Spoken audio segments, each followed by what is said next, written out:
24 மணித்தியாலத்திற்குள் இலங்கையில் நடைபெற்ற முக்கிய செய்திகள். முன்னாள் அமைச்சர் ராஜித சேனாரத்னவை கைது செய்ய நீதிமன்றம் உத்தரவு. கிரிந்த மீன்பிடி துறைமுகத்தில் மணல் அகழ்வு திட்டத்தை கொரிய நிறுவனத்திற்கு ஒப்படைத்து அரசாங்கத்திற்கு நஷ்டத்தை ஏற்படுத்தியதாக கூறப்படும் சம்பவத்தில் இவ்வுத்தரவு பிறப்பிக்கப்பட்டுள்ளது. சோதனைகள் இன்று விடுவிக்கப்பட்ட கொள்கலன்கள் விவகாரத்தில் எனக்கு தொடர்பு இருப்பதாக நிரூபிக்கப்பட்டால் நான் சிறைக்கு செல்ல தயார் என அமைச்சர் பிமல் ரத்நாயக்க தெரிவிப்பு. இன்று நள்ளிரவு வெளிவந்த ஓயல் பரீட்சை பெறுபவர்களில் மொத்தமாக 2,37,026 மாணவர்கள் உயர்தரத்துக்கு தகுதி பெற்றுள்ளனர். மேலும் இப்பரீட்சையின் மீள் பரிசீலனை விண்ணப்பங்கள் எதிர்வரும் 14ஆம் தேதி முதல் 28ஆம் தேதி வரை மேற்கொள்ளப்படும். மேலும் 2025ஆம் ஆண்டுக்கான ஓயல் பரீட்சை எதிர்வரும் பிப்ரவரி மாதம் நடைபெறும் என பரீட்சைகள் திணைக்களம் அறிவித்துள்ளது.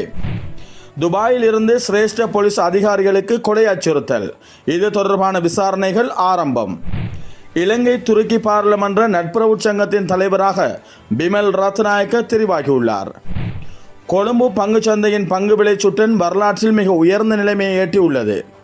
இலங்கைக்கான சீன தூதுவர் மல்வானை பகுதியில் உள்ள பாடசாலை ஒன்றுக்கு கற்றல் உபகரணங்களை நன்கொடையாக வழங்கியுள்ளார்.